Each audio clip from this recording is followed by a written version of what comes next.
Hey everybody, Philip Janetsky here. This will be a tutorial video in which I'll be talking about the advanced blues scale. I'll tell you guys what this scale is all about. I will show you some examples, some tricks, some licks. I will tell you when to use it, and later I will do like a deep dive into the arpeggios, so the chords and triads that you can find on the scale notes. So this will get a bit more, a bit nerdier. So basically grab your favorite beverage, grab your guitar, play along, and if there's something that maybe goes too fast or you're not sure about, leave me a comment and maybe I can do like a follow-up video or something like this. Okay, so sound first. I'll also quickly talk about my setup here. So this is my Gibson ES335 into my Rev D20, and then I plugged into the Twin 12 by Jackson Audio and Silvertone, which is a killer overdrive.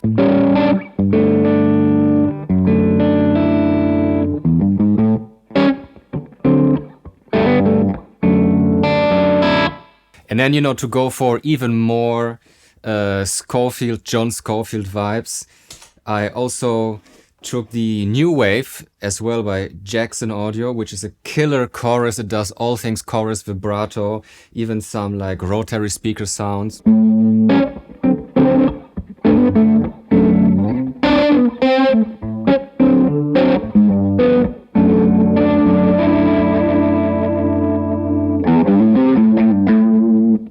Which is a sound that I really like. And then just because maybe I need like a pad to talk on top, I grabbed the Mood, which is a micro looper, so I can go for these type of sounds. And also I have the Ditto by TC Electronics set up in case I want to loop something. Okay, so now that I have this beautiful pad that I can talk on top and play on top, I'll just briefly play the scale up and down so you know how it sounds. This was the first octave.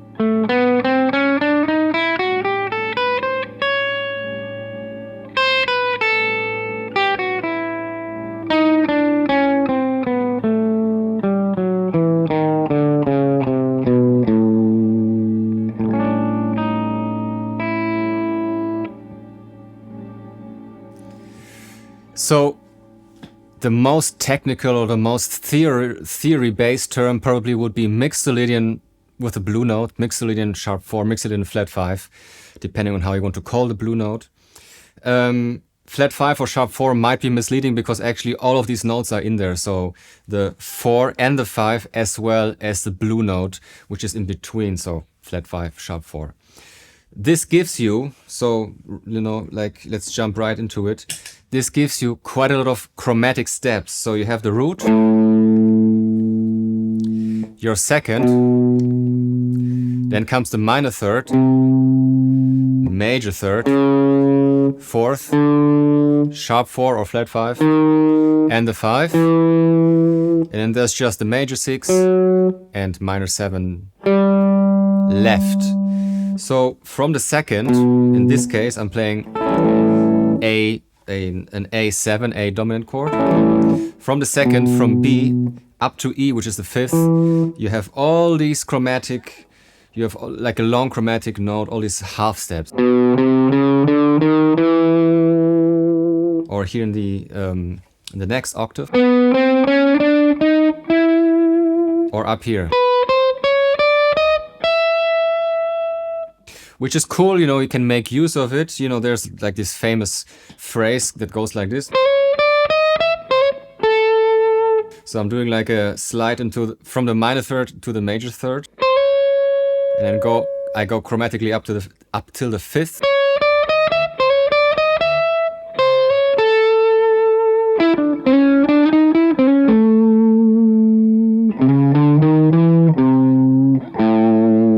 So you can make use of this chromaticism, all these chromatic steps, which is super cool. Maybe even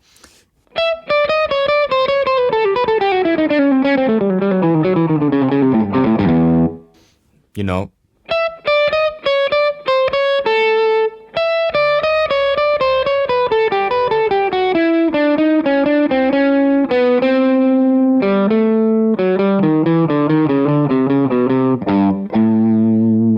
Which can be cool, like just to give you some context here.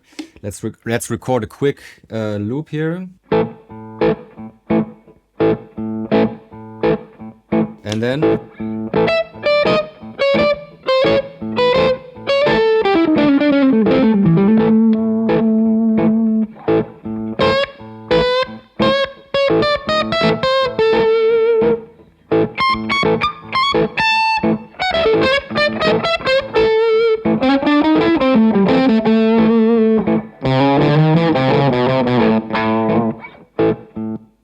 so you can see that, you know, you can use these chromatic steps, and as long as you resolve it in a natural, you know, tasteful way, it almost doesn't matter what you do before. You can play some chromatic BS. As long as you land on the root or, you know, third or even 5th, it's all cool. Anyways, this is one super cool thing about the scale. Then what I like to do is you have the 6, the major 6 and the flat 7. It's cool to you know, do some bendings here. And then of course, maybe I should have mentioned this first, you have the minor and the major third, so same thing here. And you can also play with, you know, the third basically, you know, go for neither major nor minor, you know, something between.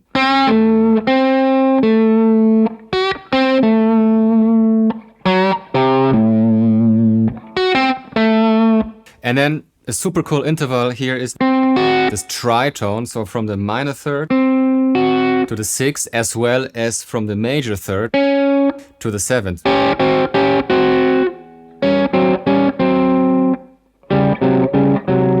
And this is very Schofield-like lick, he likes to play this. Or which is super cool, you know, I can play some kind of bluesy things.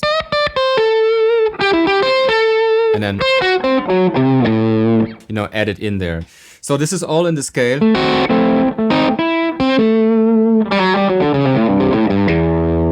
Another way to look at the scale is maybe to combine the major and the minor pentatonic, because both pentatonic scales are in there. So you can either play a line which starts in the major pentatonic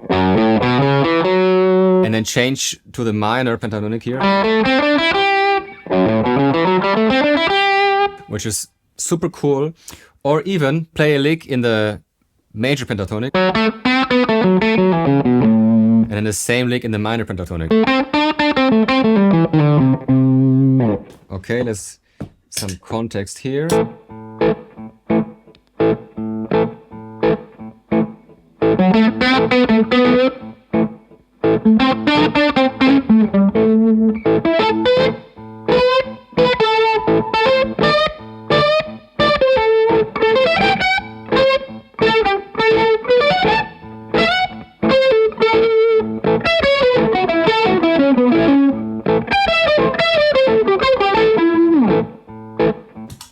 So I find, you know, this can be cool. You can play with it and find licks that you are enjoying.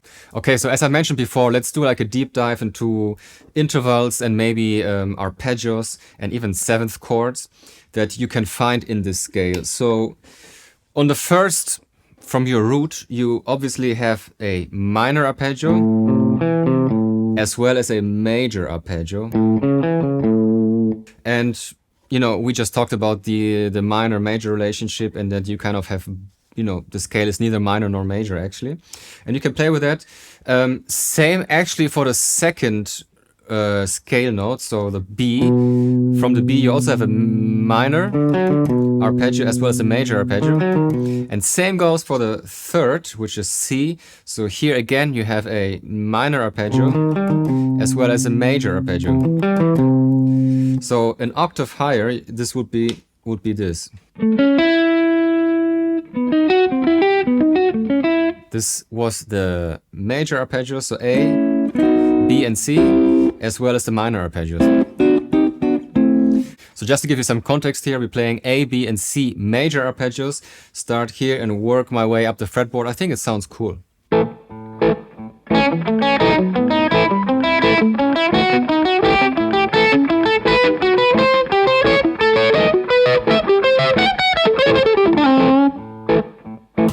So you can play with that. So these are the first three notes from the scale, and the triads that you find on top of these notes. Then comes the major third. Here you find a diminished triad, which is also super cool. If you look at the seventh chord, actually it's not a diminished seventh arpeggio, it's a half-diminished arpeggio, because you have the B there, not the B flat. So it would be C sharp half-diminished, which is also a very typical chord to play instead of like an A7, because it's basically an A9 without the root. So major third, seventh, 9 and 5th. And you can make use of this arpeggio as well.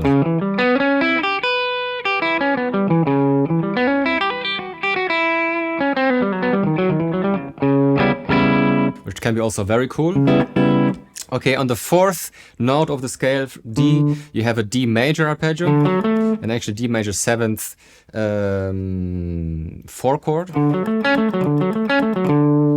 Then from the flat 5, sharp 4, blue note, you again have a diminished triad as well as a diminished 7th chord. So basically, from this one here, you can play also diminished chords and diminished arpeggios, which is super cool.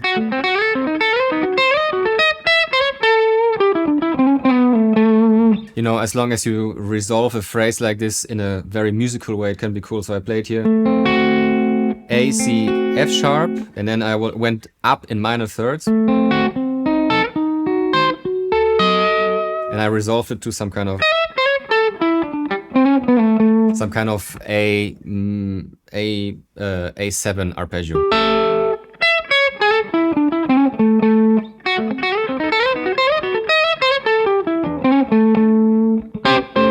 Also, very typical of this scale is, you know, the Jimi Hendrix chord, so a dominant 7 with a sharp 9, because the sharp 9 is the minor third, an octave up.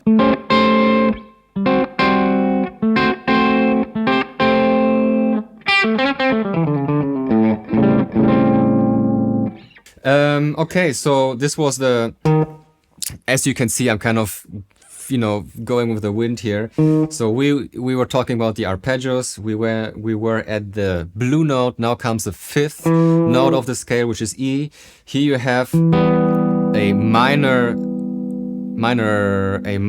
triad. If you look at the seventh chord, you have the D in the scale as well as the D sharp. So you have an E minor 7 as well as a E minor major 7. And the minor major 7 is a cool sound. You know, if you add the 9 there, it would be A13.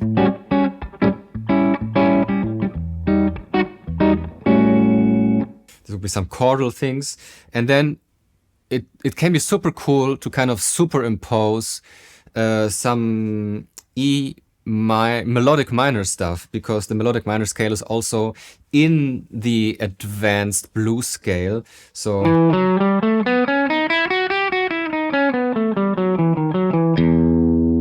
here to go and give you some context, let me record something else here. Okay.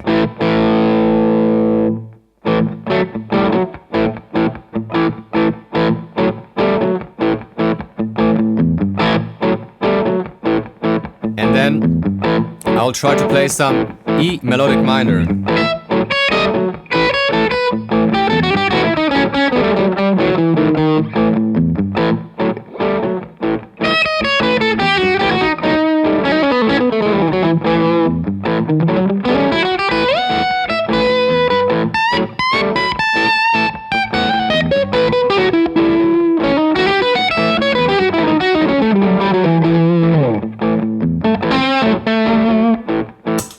You know, it can be super cool. You're basically imposing E melodic minor because it's all there. It's actually the same as playing a Mixolydian sharp 11, you know, which is basically a scale derived from E melodic minor. I'm digressing, you know, just giving you some food for thought here maybe. So we were at the fifth position, we were at the fifth note. On the sixth note of the scale, F sharp, we have a diminished triad. And actually also a diminished seventh chord. Because it's basically the same as D sharp.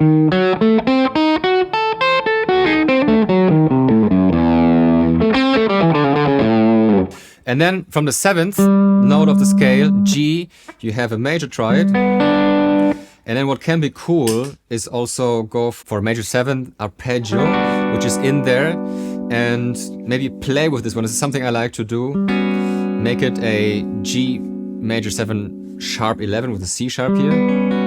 Or maybe even G major 7 sharp 5 chord, you know, and you have and once you put the A underneath, there's some cool sounds. Maybe let's do this with a mood.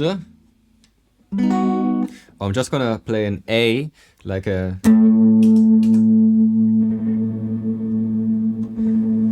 And then what you can do here, G major 7,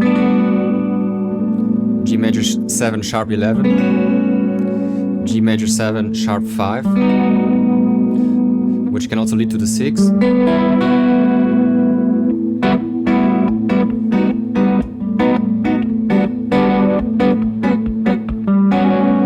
If you want to use it in a more, you know, solo context, it can be cool to play some of these arpeggios and resolve them in a bluesy way.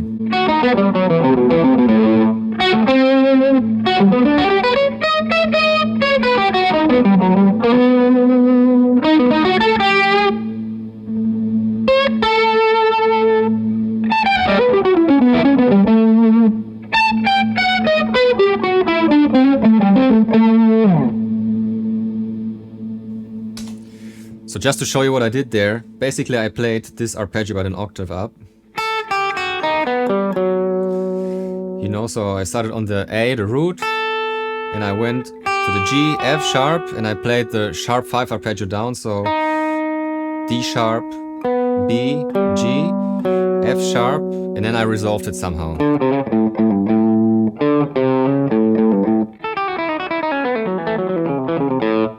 So this is again, for me it sounds again melodic minor-ish, because, you know, this chord, or this one, is basically also E minor major 7 with a 9. Anyways, as you can see, you can really, you know, go far with this scale and play some chromatic things as I did in the beginning. If you really check out the arpeggios, you can go for very out there lines, but you know, as long as you resolve them in a musical, tasteful way, I think it's all cool. I think this video is getting long, so I hope I gave you some ideas, some food for thought, some new concepts maybe that will get you thinking or just inspire you in a way, and you can like kind of, you know, integrate these things I talked about into your own playing, into your own style. I definitely think this scale is something that I'm, you know, all the time thinking once I see a dominant 7th chord. And yeah, so I hope you enjoyed this video. If you have any questions, if you want a follow-up video, or you know, if you want me to talk about any other subject, just leave me a comment. I will try to do so. Otherwise, please subscribe to my channel here. It really helps out a lot. Leave me a like. And I hope to see you for the next video, which will probably be another demo video. So these will definitely continue. Also, if you want a one-to-one lesson, send me an email. My email is in the description box. I'm also planning to do some like online hangs with a bunch of people actually. So, you know, everybody can profit from each other's questions maybe. I will, you know, announce this in the future. If you're interested, also just send me an email. Otherwise, I hope to see you for the next one. Take care and thanks for watching the video. Ciao, guys.